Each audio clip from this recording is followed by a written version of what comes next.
हम में से कई लोग इन्हें कल्लू मामा के नाम से जानते हैं। कई लोग जॉली एलएलबी के जज के रूप में इन्हें पहचानते हैं। ये न केवल एक जबरदस्त एक्टर हैं बल्कि एक शानदार डायरेक्टर और एक बेहतरीन स्क्रीन राइटर भी है।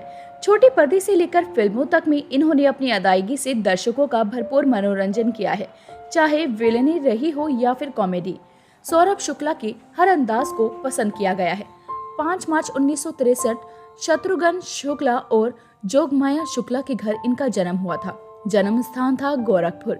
इनकी मां जोगमाया शुक्ला भारत की पहली महिला तबला वादक थी।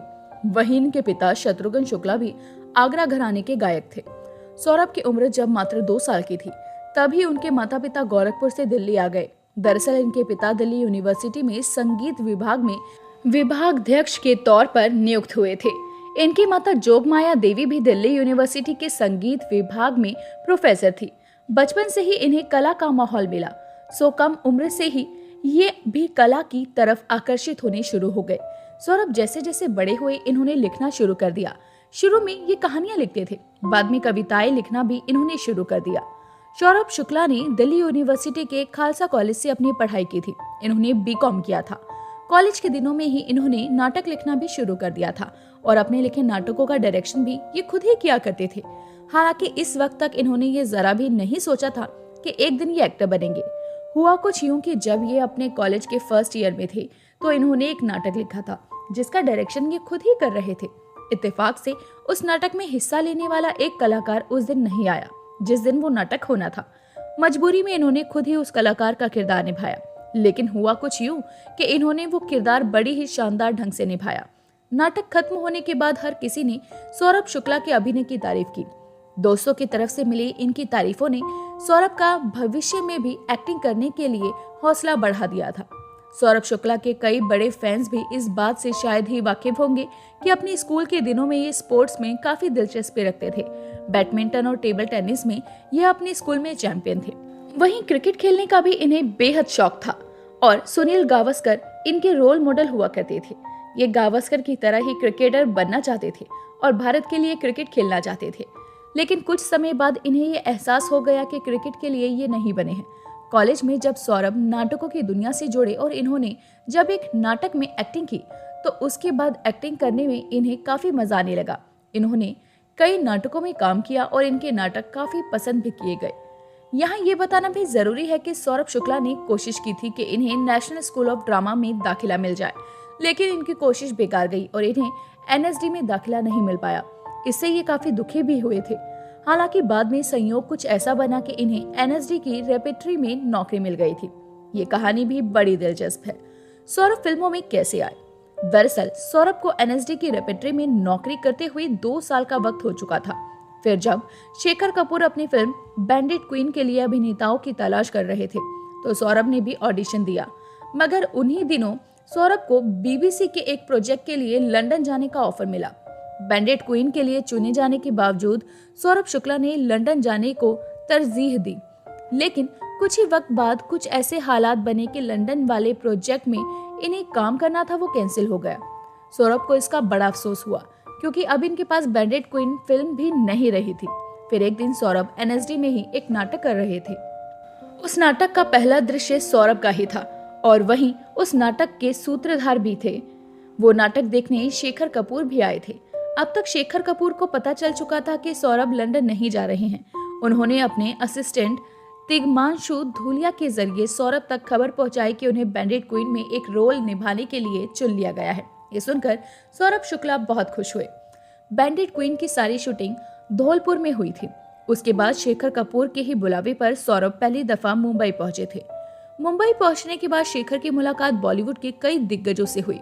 इनमें सबसे प्रमुख थे सुधीर मिश्रा, जो उम्र में सौरभ से काफी बड़े होने के बावजूद भी उनके अच्छे दोस्त बन गए थे। मुंबई आने के बाद सौरभ ने सीधे ही एक्टिंग शुरू नहीं की। इन्होंने लेखन में भी अपना हाथ आजमाना शुरू कर दिया। इनका लिखा एक टीवी शो दूरदर्शन पर बेहद मशहूर हुआ था जिसका नाम था तहकीकात।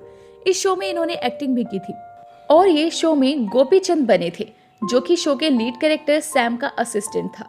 तहकीकात के अलावा सौरभ शुक्ला ने अपने करियर के शुरुआती दौर में ही जी टीवी पर आने वाले शो 9 मालाबार हिल को भी लिखा था। सौरभ ने इस शो में एक्टिंग भी की थी इस तरह सौरभ न केवल एक्टिंग बल्कि अपनी राइटिंग के चलते भी मुंबई में मशहूर होने लगे थे। सौरभ शुक्ला ने दूरदर्शन के बेहद लोकप्रिय शो मुल्ला नसरुद्दीन में भी काम किया था और इन्हें काफी पसंद भी किया गया था। सौरभ के करियर की दूसरी फिल्म थी इस रात की सुबह नहीं। इस फिल्म में इनके किरदार का नाम विलास पांडे था। इनका वो किरदार था तो बहुत छोटा, लेकिन सिने प्रेमियों को इस बात का अंदाजा जरूर हो चुका था कि ये नया लड़का केवल सीरियल से नहीं बल्कि फिल्मों में भी जबरदस्त एक्टिंग कर सकता है। इसके बाद ये नजर आए सालों बाद, यानी कि साल 1998 में रिलीज हुई फिल्म करीब में। इस फिल्म में ये बॉबी देओल के पिता बने थे। फिर जख्म फिल्म में ये गुरदयाल सिंह के किरदार में दिखे, जो कि एक बेहद मजबूत किरदार था। लेकिन बतौर एक्टर सौरभ शुक्ला को लोकप्रियता मिली जख्म के बाद रिलीज हुई फिल्म सत्या में इनके निभाए कल्लू मामा के किरदार से। इस फिल्म के साथ खास बात ये भी है कि इसके स्क्रीन राइटर भी खुद सौरभ शुक्ला ही थे। इसके बाद तो एज एन एक्टर इन्होंने एक से बढ़कर एक फिल्मों में काम किया, जैसे ताल, अर्जुन पंडित, दिल पे मतले यार, नायक, कलकत्ता मेल, एक्सक्यूज मी, युवा, मुंबई एक्सप्रेस, यकीन, चेहरा, लगे रहो मुन्ना भाई, बर्फी, स्लम डॉग मिलियनेयर, ये साली जिंदगी, पीके, किक, मोहल्ला 80 और बाला। इनके करियर का अभी तक का सबसे यादगार रोल माना जाता है जॉली एलएलबी में इनके द्वारा निभाया गया जज त्रिपाठी का किरदार। इस किरदार के लिए इन्हें नेशनल फिल्म फेयर अवार्ड से भी सम्मानित किया गया था। बतौर लेखक इन्होंने सत्या, दिल पे मतले यार, रघु रोमियो, कलकत्ता मेल, मुद्दा, मिथ्या, एसिड फैक्ट्री, रात गई बात गई, ऊट पटांग, पप्पू कान, डांस साला और फैट्सो सहित कुल 15 फिल्में लिखी। अपनी लिखी इन 15 फिल्मों में इन्होंने मुद्दा, चेहरा, रात गई बात गई, IM24 और पप्पू कान, डांस साला का निर्देशन भी खुद ही किया।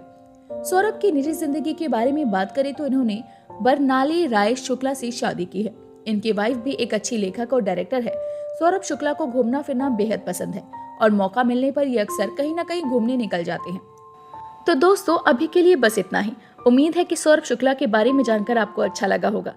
आज तक तो हम उन्हें सिर्फ जॉली एलएलबी के जज के रूप में ही जानते थे। बहुत ही कम लोग थे जो कि इनका नाम जानते थे, लेकिन जैसे ही ये स्क्रीन पर आते थे तो हर कोई इन्हें पहचान लेता था।